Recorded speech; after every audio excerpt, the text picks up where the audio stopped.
Olá!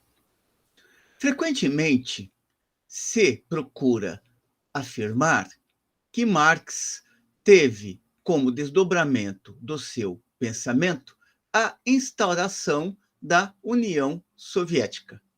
Portanto, o comunismo marxiano se expressaria na existência da União Soviética e em toda a estrutura que foi montada pelo período stalinista e mesmo posteriormente à morte de Stalin.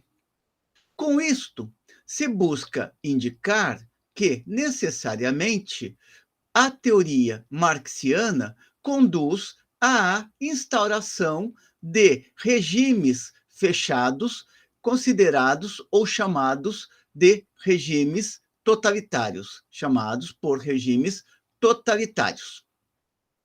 É importante observar que, percorrendo a obra marxiana, em nenhum momento se encontram afirmações no sentido de reforçar ou de apontar para a instauração de relações de dominação fechadas. Pelo contrário, Marx era um profundo defensor da democracia, ainda que esta democracia fosse uma democracia que estivesse para além das limitações colocadas pela democracia burguesa.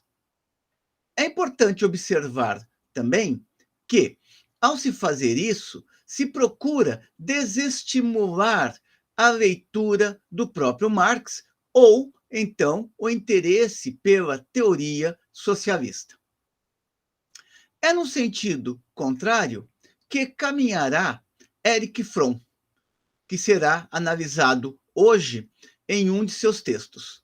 Vamos discutir aqui as argumentações que Erich Fromm, um psicanalista, escreve em seu livro A Sobrevivência da Humanidade, particularmente em um capítulo no qual ele pergunta: é a União Soviética um sistema socialista?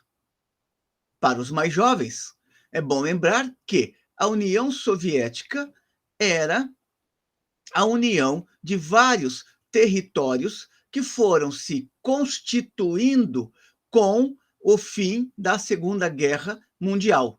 Inicialmente havia a Rússia e, em décadas posteriores, sobretudo a partir com o final da Segunda Guerra Mundial, passou a existir uma extensão territorial bastante ampla que, com o fim do regime soviético, acabou dando origem às unidades administrativas independentes, tal como hoje temos no mundo ou vemos dentro da geografia mais recente. O que diz Erich Fromm a respeito da comparação que se faz entre a União Soviética e a teoria de Marx? Fromm começa observando que esta falsa identificação entre a teoria de Marx com a União Soviética resulta da própria afirmação que era feita por Stalin e os sucessores de Stalin, segundo a qual a União das Repúblicas Socialistas Soviética é socialista não só de nome, como de fato.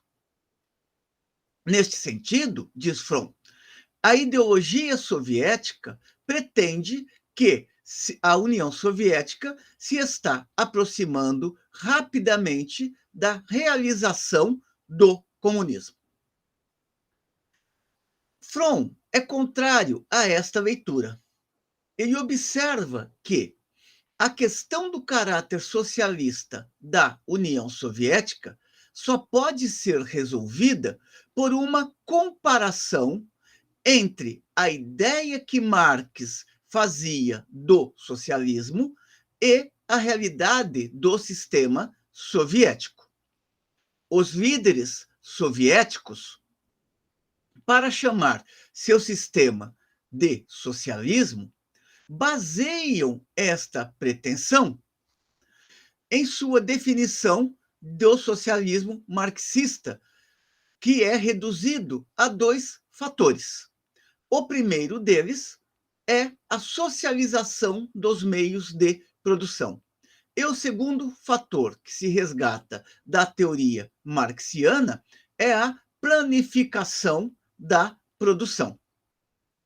No entanto, dirá Fromm, o socialismo, no sentido de Marx, não pode ser definido desta forma, ou seja, é impossível reduzir a concepção materialista da história, é impossível reduzir a teoria marxiana a estes dois elementos que eram resgatados pelos líderes soviéticos, ou seja, a socialização dos meios de produção e a planificação econômica.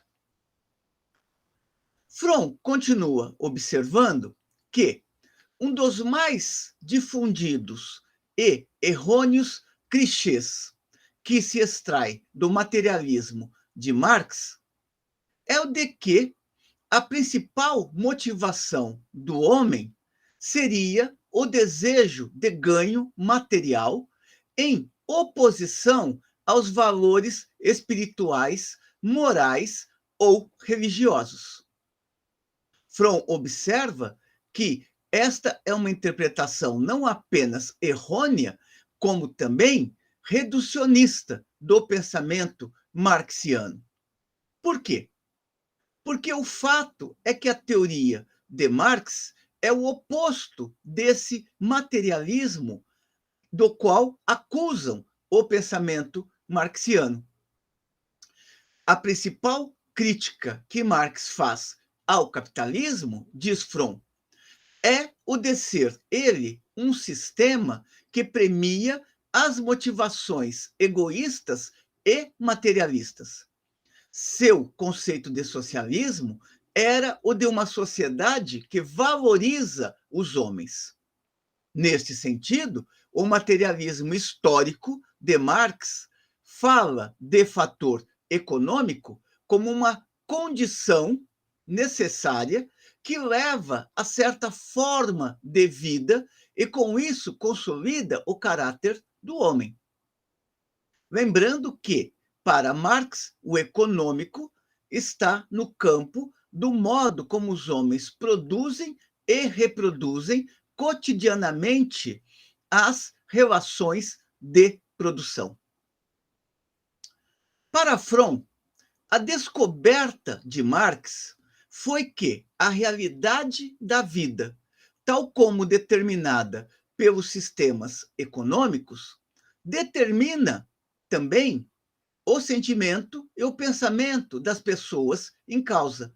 Ou seja, para Marx, o econômico, em última instância, tinha tinha influência em outras determinações da vida. Isso não quer dizer que Marx reduziu tudo ao econômico, mas ele vai procurar demonstrar como que o econômico tem implicações na multiplicidade das esferas que compõem a totalidade da vida. A principal preocupação de Marx, observa Fromm, era o pleno desenvolvimento da potencialidade do homem. E o que significa este pleno desenvolvimento da potencialidade do homem? É retirar o homem daquela condição de unilateralização sob a qual ele se encontra dentro da sociedade capitalista.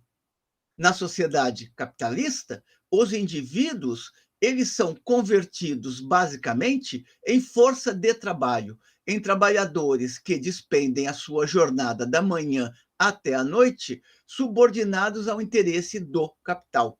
A plenitude do homem implicaria a constituição de uma forma de sociedade, de um modo de produção, no qual este ser poderia exercitar as suas potencialidades humanas, suas potencialidades artísticas, suas potencialidades literárias, entre outras potencialidades humanas. Neste sentido, continuará Fromm, O homem, pensava Marx, desenvolve sua potencialidade no processo da história.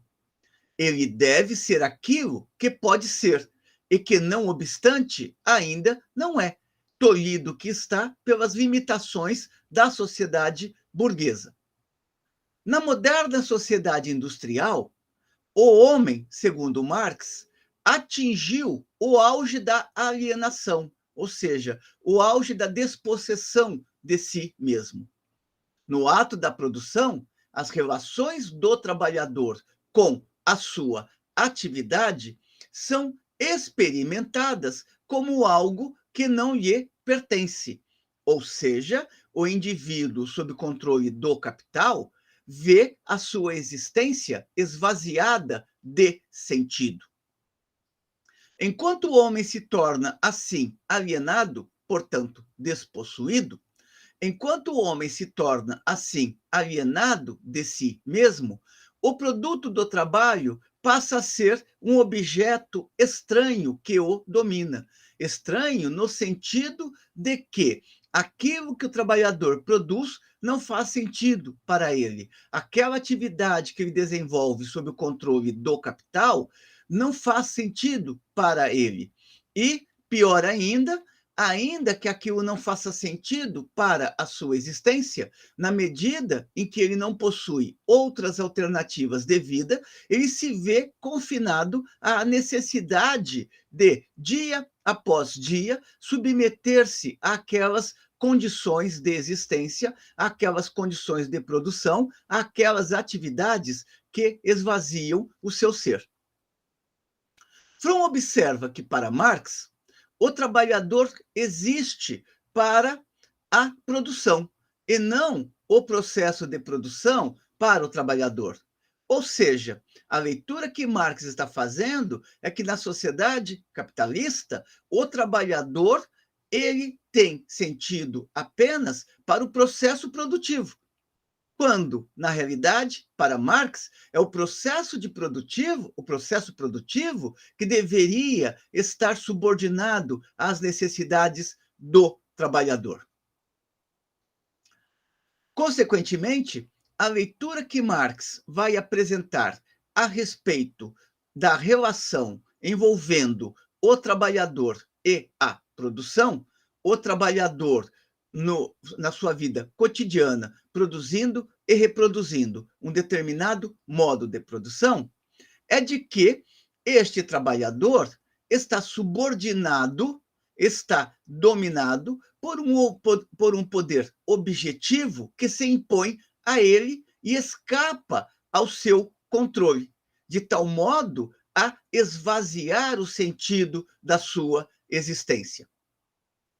Para Marx, ao contrário, o homem plenamente desenvolvido, é aquele que é sujeito e não objeto da história.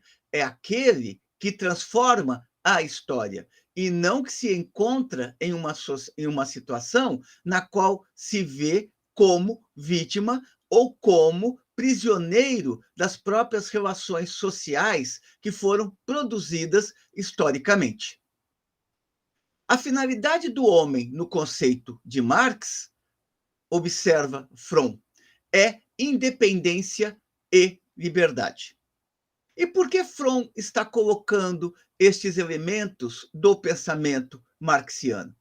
Ele está colocando estes elementos do pensamento marxiano para mostrar como que o regime soviético ele não era efetivamente a realização do pensamento marxiano, e sim uma apropriação indevida enquanto ideologia daquilo que Marx colocou em seus escritos.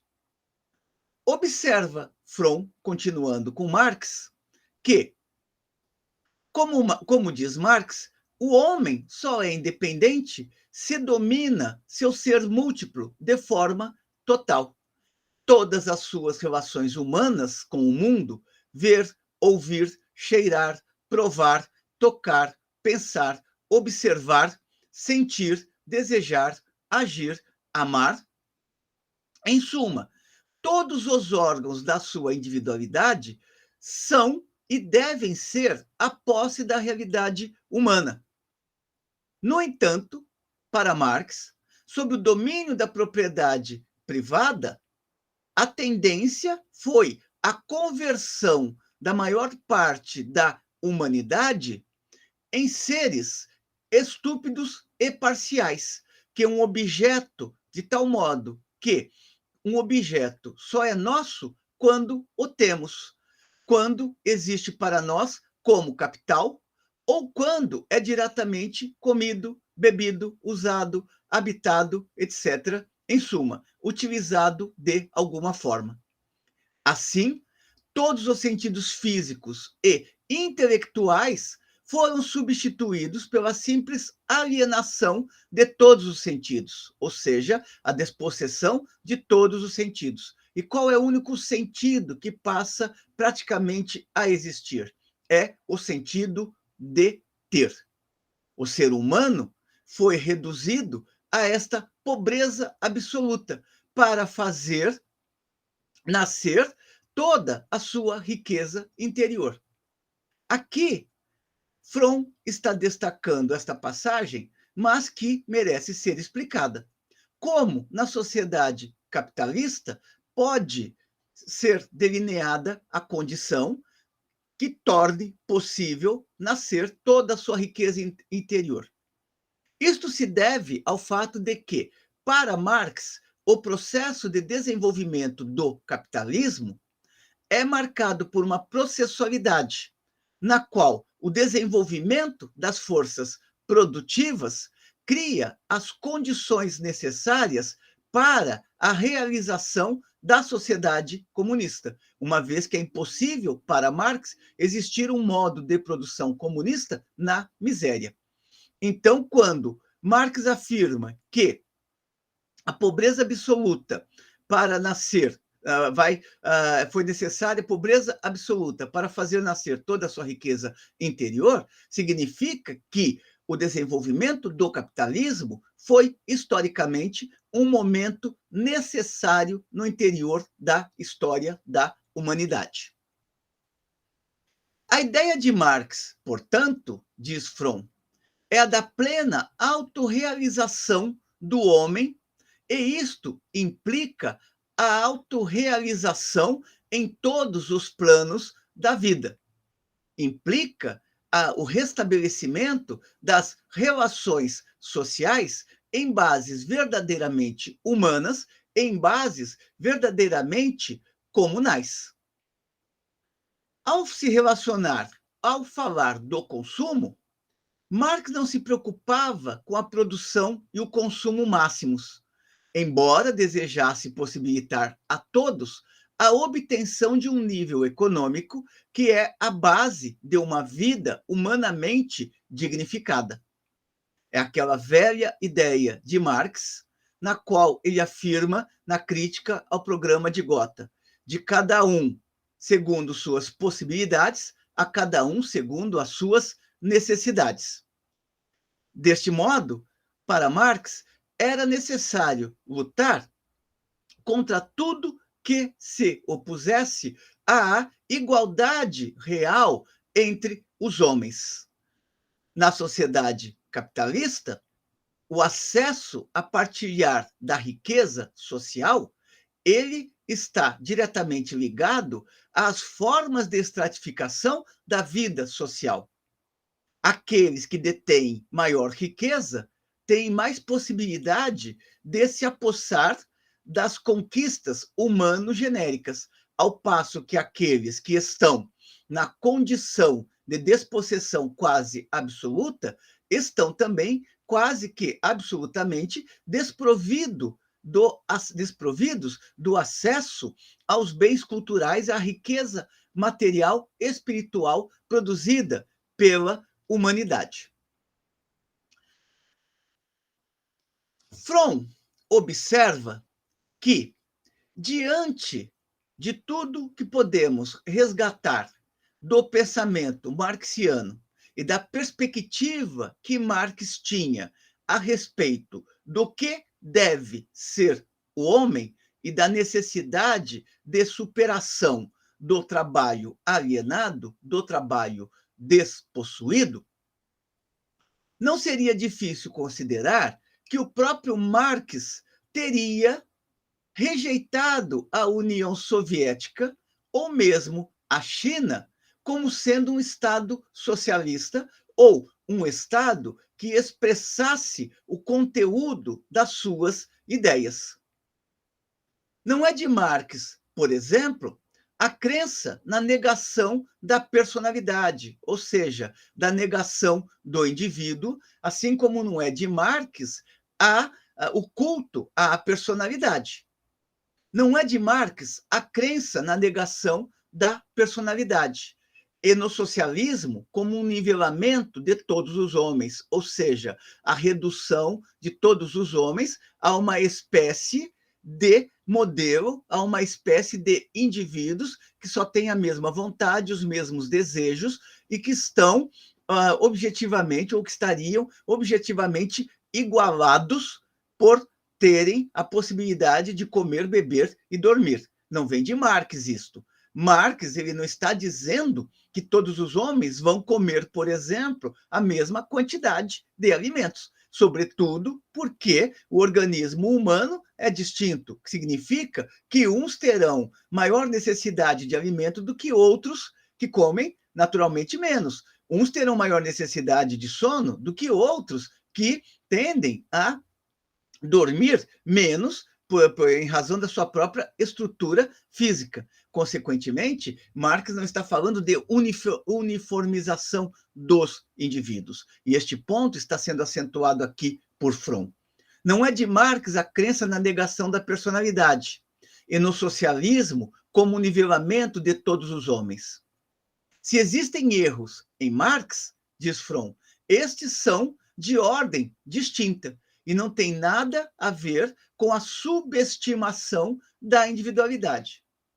Quais são estes erros que Fromm está apontando e que constituiriam limites no interior da análise marxiana?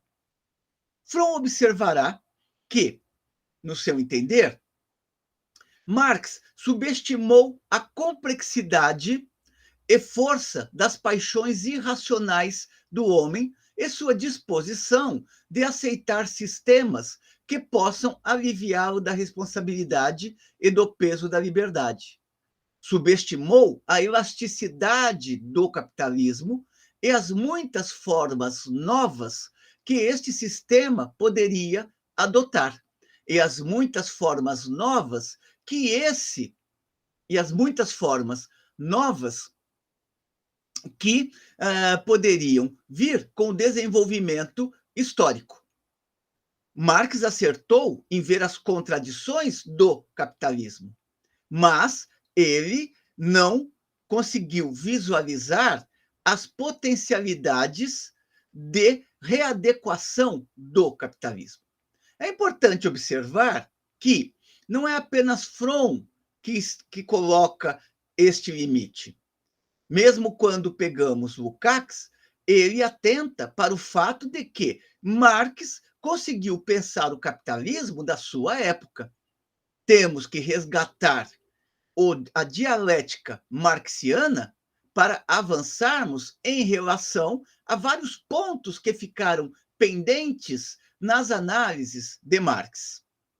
É importante que isto seja destacado para que não se considere também a teoria marxiana como uma forma de religião. Marx também cometia análises equivocadas. Marx, por exemplo, não avaliou corretamente, num primeiro momento, o sentido da Comuna de Paris. Então, não é para se apropriar, não se trata de se apropriar do pensamento de Marx como se fosse uma religião ou como se fosse uma verdade absoluta. É necessário se apropriar do pensamento de Marx, uma vez que continua a ser uma das análises mais contundentes a respeito do capitalismo, compreendendo, no entanto, que o capitalismo que Marx está analisando é o capitalismo de uma parte do século XIX. Marx seguramente teria introduzido em suas análises vários outros elementos que o possibilitassem a compreender o capitalismo contemporâneo, que é bem distinto daquele capitalismo que havia no século XIX. Um dos problemas que se coloca na atualidade e que distanciam aquelas manifestações que se dizem socialistas do pensamento do Marx é referente à burocracia. Fromm, neste sentido, acentua que não há na teoria marxiana uma adesão à ideia de que é necessária uma burocracia. No entanto, o modelo soviético, ele incorporou a burocratização das estruturas sociais como sendo uma expressão do socialismo e da sociedade comunista. Neste sentido, a incorporação feita pelo modelo soviético, diz Fromm, tem mais a ver com a própria lógica de desenvolvimento do capitalismo no século XX e nada a ver com a teoria marxiana. Dirá Fromm, Marx pretendia uma sociedade humanamente diferente, não apenas uma sociedade mais próspera. Seu conceito de socialismo era o de uma sociedade não alienada, na qual todo cidadão fosse membro ativo e responsável da comunidade, portanto, uma sociedade desburocratizada. O indivíduo pudesse participar do controle de todas as disposições econômicas e sociais, e não como, na realidade soviética, um número, ou seja, e não como na realidade soviética, onde os indivíduos são reduzidos a um número, alimentado de ideologias e controlado por uma pequena minoria burocrática. O socialismo era, para Marx, o controle da sociedade vindo de baixo pelos seus membros, e não feito de cima por uma burocracia. Este elemento, para Fromm, é fundamental para se compreender também a distância que há entre o pensamento marxiano e o falso reconhecimento de que a União Soviética seria a execução da teoria marxiana. A União Soviética, diz Fromm, não pode pretender ser socialismo no sentido de Marx.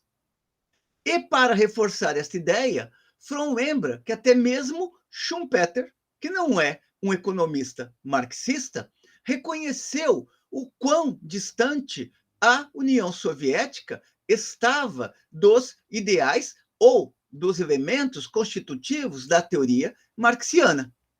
Para Schumpeter, há entre o verdadeiro sentido da mensagem de Marx e a realidade e a ideologia bolchevista uma distância imensa.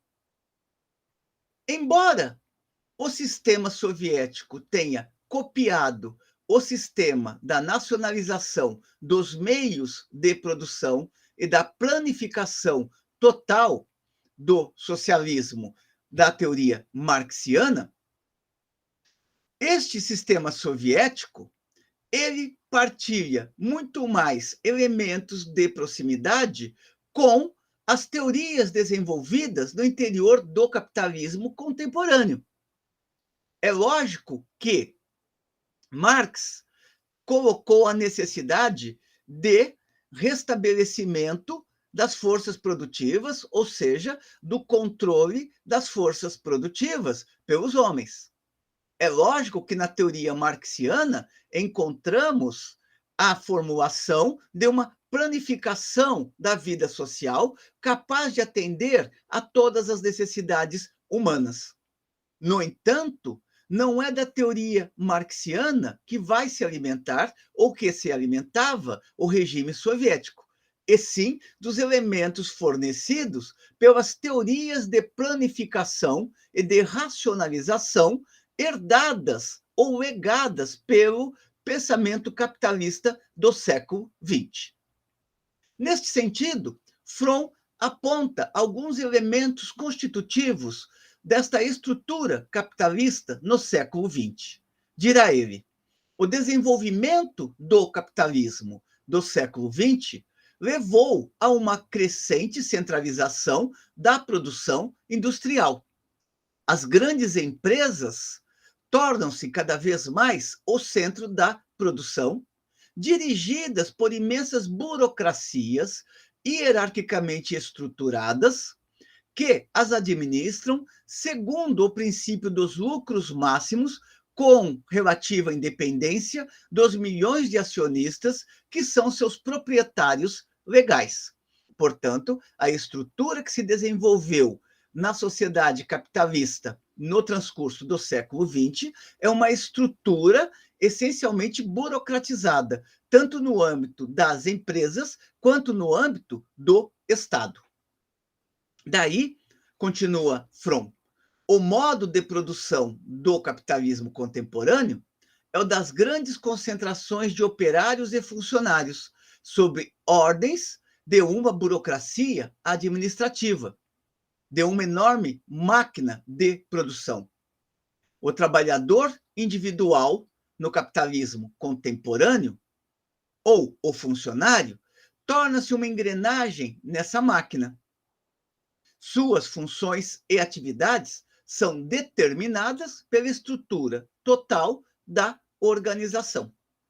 Os administradores têm as qualidades do burocrata, administram coisas e pessoas e estabelecem relação entre pessoas como se fossem coisas.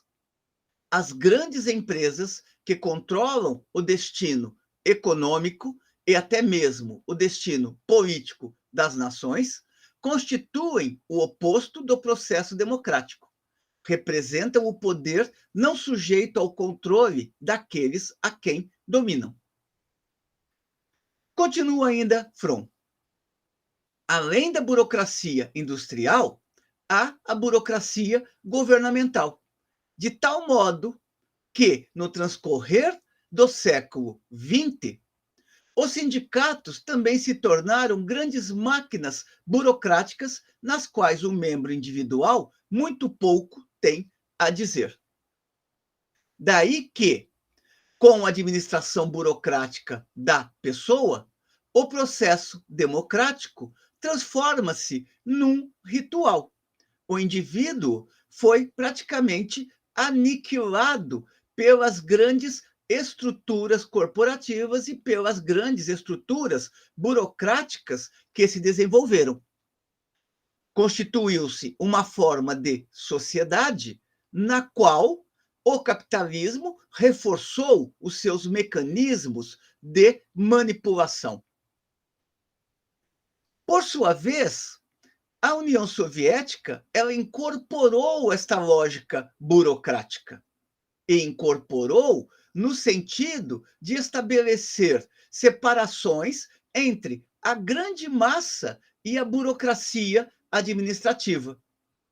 Como diz Fromm, o sistema soviético era dominado por uma burocracia industrial, política e militar. Neste sentido, ele era também, ou se apossou, de uma revolução dos gerentes. Ele era, antes de tudo, uma revolução dos gerentes, e não uma revolução socialista. Fromm observa ainda que é possível encontrar vários pontos de proximidade entre o sistema soviético que estava instaurado e aquele do capitalismo, tal como este se desenvolveu. Diante destas argumentações, ele conclui: concluímos que se trata de um administrativismo de um administrativismo estatal, usando os métodos mais avançados da monopolização total, centralização e manipulação das massas. Embora se assemelhe ao socialismo em certos aspectos econômicos, é a sua contradição mesma no sentido social e humano, convergindo, na realidade, para as mesmas tendências atuais dos países capitalistas mais avançados. É, economicamente, um sistema muito bem sucedido, embora desfavorável ao desenvolvimento da liberdade e do individualismo autênticos, tem muitos aspectos de planificação e bem-estar social, ainda que estes não estejam colocados no sentido defendido ou proposto pela teoria marxiana. Embora seja um texto escrito nos anos 60, esta parte do livro de Erich Fromm, ela continua extremamente atual, sobretudo quando ainda prevalecem aquelas ideias de que a China seria a expressão do comunismo tal como Marx pensou. Anteriormente, quando existia a União Soviética, era a União Soviética que era apresentada como sendo a expressão do pensamento marxiano. Hoje é a China. Isto é importante também no sentido de nos fazer lembrar que é sempre importante retornar aos clássicos, às reflexões, às questões que estão sendo colocadas, para não cairmos no senso comum de identificar a forma com o conteúdo e vice-versa. Espero que tenham gostado da discussão. Convido vocês a lerem este pequeno texto que está no livro de Erich Fromm, intitulado A Sobrevivência da Humanidade, publicado pela editora Zahar. Encaminhem suas considerações positivas ou negativas e continuemos aqui resgatando textos que hoje praticamente ninguém lê, mas sempre em defesa da sociologia. Até uma próxima.